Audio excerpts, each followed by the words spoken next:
Hi everybody, this is Katara Johnson again, and I have Renee White here. Renee, you have seen her on ABC News when she basically graced the cover of the ABC News website nationally.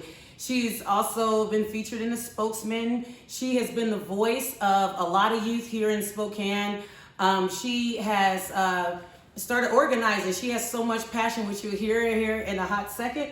And I'm glad that she's here today because I want to interview her and just talk about how she's feeling, how the young people that she's working with, how they're feeling, why they're protesting, and whatever other issue that is on your heart today. So, so tell us a little bit about yourself.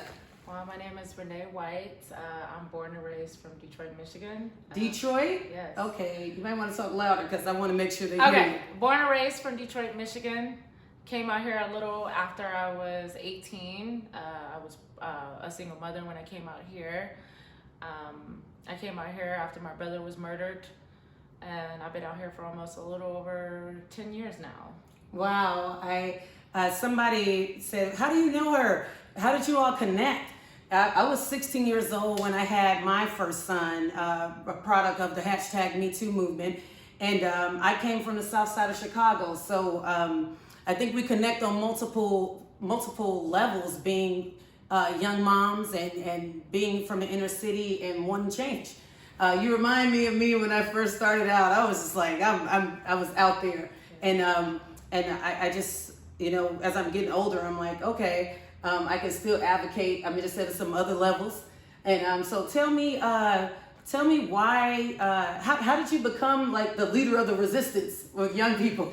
That's my joke for, not joke, but like you were seen as the leader of the resistance for young people. Yeah, I basically just really want to create change for minorities and the youth to be more knowledgeable on what's going on in the systematic oppression and today's world. I saw a group of protesters downtown on Monday night, a little agitated and just everywhere, and we just trying to be out there and be heard. And so, being that I know that it's deeper than police brutality, we have to stop using them as an scapegoat. Yes, there are police officers that are bad out there, but it's deeper than them. It's way deeper. So I just wanted to get that out and get them to know that and get them to be heard on that as well. So you're saying that our system and people tend to use the police as a scapegoat when there is more complexities in this issue. Yes. Like the contract of, because I was thinking that too. We have the city council holds the contract, negotiates the contract with the police department. And so who are we yelling at? We're yelling, at all these different levels. And I honestly think that that's the reason why we don't see sustainable change, because we're going after the wrong people at the wrong levels of government. Yes. And I noticed that you've been educating young people about that. When I came down there to the park, you were handing out voter registration cards. So Yes. Why are you doing that? Oh man, our life depends on it big time to really get out there and learn who is in our office, our legislators, our senators, our governors, our government, all that. Because same people are constantly getting elected over and over and over, and it's not a different diversity in there. And we need more younger people to be aware of who is in our office, because it's not just police being out here doing the bad things out here. It's our higher power as well. So I wanted them to really get aware of voting and how crucial it is that they learn who is on the ballot, because there's over 100 people on there, and I'm like, I don't know these people. What are they doing? What are they doing? What can they do? And it's time for laws to be changed, because the rich is getting richer and the poor is getting poorer. So I'm tired of being poor. Speaking of poor, you were at a press conference yesterday, and was there any young people out there? Yes. And so it was an adult that came out, some man, and he said, aren't you getting paid? And for me, I want you to answer that, and then I'll say what my piece is on that. Why? definitely am not getting paid to be a voice. I'm doing this because I am a single mother and I grew up in a struggle. My mother grew up in a struggle. And I seen the history of what happened to our people over and over and over, and it's repeating itself over and over. So nothing's been changed since 1964 to 1856 when slavery was, it was actually 83 that slaves were actually free. But they didn't know that they were free until years later. Speaking of which, next week is Juneteenth, where we celebrate that because the slaves in Texas, the messenger, you've ever heard of Kill the Messenger, those that came to tell black people that they were free in Texas were killed every time they went to go bring that message. And so the slaves in Texas didn't know they were free until a long time after that. So that's why we celebrate Juneteenth. And so that's usually the 19th. Some people do the 17th because we're not exactly sure what day that the black folks in Texas found out. But we celebrate that today in our communication and coming together. And I noticed that this adult male came down to, I feel, in my opinion, I can't speak for you, but to discredit you. I noticed that ever since I came down with that microphone and I've been working with you, you've been under attack too. And I just say, do not allow anybody to take your voice. To you and also to any young person that's there, don't let anybody take your voice. You all are doing it better than us adults. You're doing it better than us because you all are actually opening up your mind to see different possibilities in different people and not letting people divide you. We can't let division happen for our people, because it is happening all around the world between the different communities that are on different beliefs and different backgrounds. We actually have to really come together and really learn our system, because it's systematic oppression out here for real. And I just really want to advocate that to the youth and really get them aware. And that's why it's so crucial to vote. I'm not getting paid to be out here to be that voice to anybody. That's not my agenda. I mean, it would be nice if it does happen one day, because I do want to dedicate my life to making sure that I bring awareness to all generations that are going to come up, to create better change, to not have the history repeat itself over and over and over again. I'm tired of that. I'm tired of it too. I'm looking for change. I'm tired of us being divided. Protesters out there are getting discredited because we're out there protesting. Can you say that louder? I'm tired of us being divided because protesters are out there being discredited for what we're trying to do out there. And while the country is trying to open up and we can't move to a different phase because of COVID.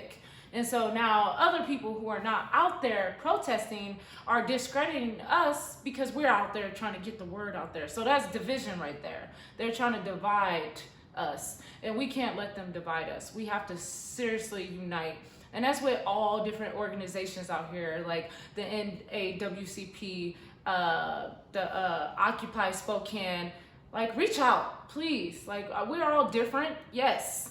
I don't fully know Katara, but I feel like I've known her all my life because of what she's trying to do out here.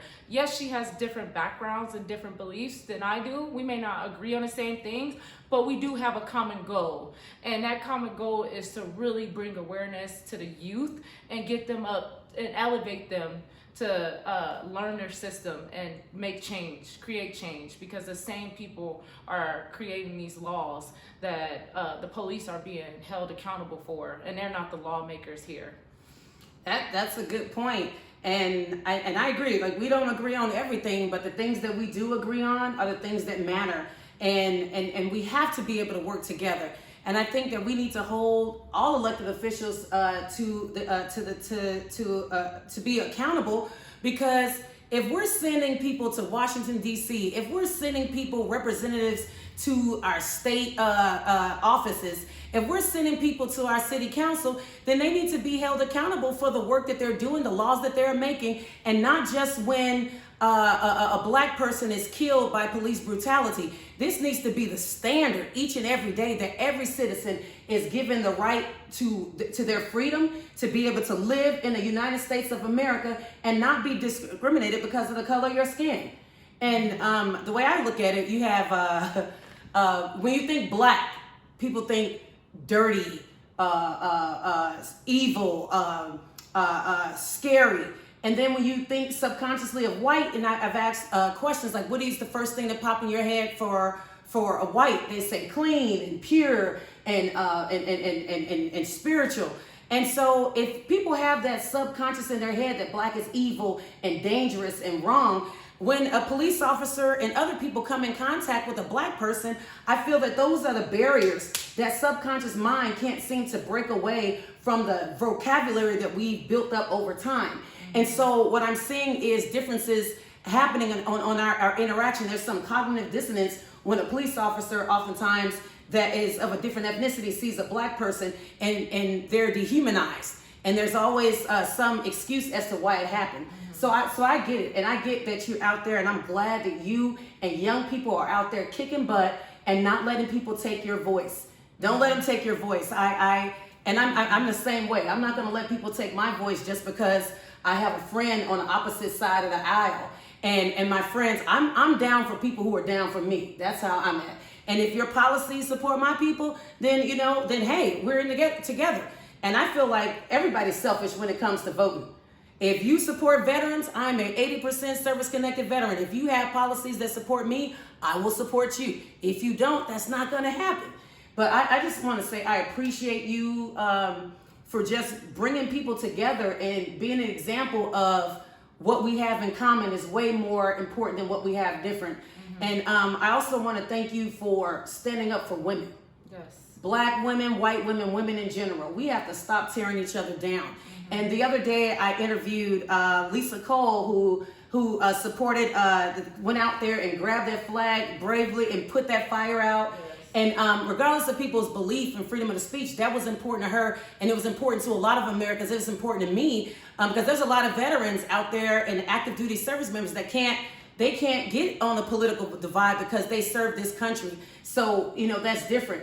And I just feel also as a biracial person, it's hard to have people who are parents who are on both sides, white, black, or whatever it is, the ethnic group. You're telling people to go out and say to their parents, you know what your people did to my people, when your parents have shown you love and compassion. So I think that's another thing that divides us, and we have to look at what is most important, and that's making sure that Black lives matter. Yes. And not just matter to black people, but matters to everybody. And not only that, but really getting educated on your legislators and your system of who is making these laws here and these policies here. And that's why it's so crucial to really get out there and vote. Please, vote. And know who you're voting for. Don't just vote. If you don't know, press no. Just say no. Don't go out there saying yes to everything and you're sitting there, you're the problem. We're the problem because we don't know what we're voting for. So know who you're voting for, because there are higher corporations out there that are out there buying votes and influencing our legislators. And we have to, young folks, we have to rise up and put an end to that. Like, seriously. And they have PDCs. It's called Public Disclosure Act. If you have an elected official that's running for office, go and look at their PDCs and see who's funding them. And that's on both sides. Don't just look. If somebody says, oh, look at that side, they're getting paid out. Look at both sides so you're not being, blindsided by anything. And so for me, I'm an individual. I don't represent all black people. I don't represent all youth. And nobody can say that they do, but I'm definitely about giving young people a voice. I want to see what you all have to bring to the table. I want to see what you're doing. And I saw that you get back to that. You shared that post about Lisa, and you said, go girl, and you guys are meeting up tonight at the city meeting? She said she has to work. I have to look and see when she's available so we can get together and really work together, because we're stronger together.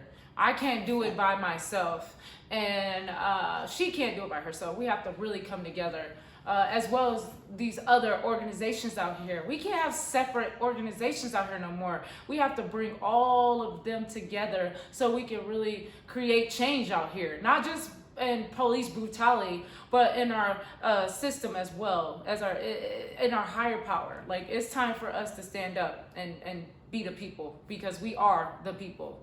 So, and we have that power and we need to use it. But it's all about educating ourselves. So please educate yourself. It's important. And vote. Yes, and Educate. vote. Look on both sides Vote. of the issue, both sides of the party. We Become are all educated. different people of all different backgrounds. And I gotta get this tag off your thing. Girl. Oh, I'm sorry.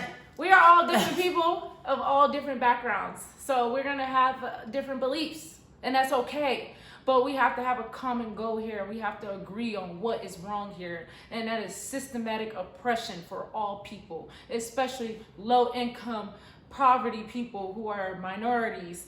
Like, we are the ones that really have to rise up and challenge what's going on out here in our system. So vote, please, August 4th. That's very important. Know who's on that ballot. November 3rd. Come on, we can do this together. So, June 10th, 19th. Can't even say it right. We are trying to get together for the people, so to really acknowledge, get them knowledgeable on that, and bring Black Lives Matter movement together as well. So, because we're still in oppression, and we it's gonna be a long battle, but we can do it if we come together, if we unite.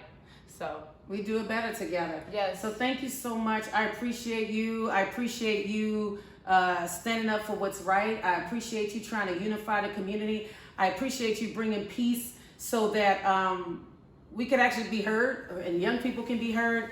And I appreciate you not folding because people want to tear you down because of your voice, and you're bringing peace and unifying people. And thank you so much for not tearing other women down, and then standing together. And the way we get back at people who try to divide us is coming together stronger. So I just want to say I appreciate your time. Yes, thank you so Yes, much. I appreciate your I time. really appreciate you. Yes. Because, And, you know, she doesn't have to be out here. Keep it up. And she is. Thank you. Thank you. And you don't have to be out there, but you are. And you're a mother of a 12-year-old. So I just want to say, make sure you make time for her too. I will. Okay. Thank you. Thank you all for listening. I know we probably went a bit longer today, but Have a good day. vote. Yes.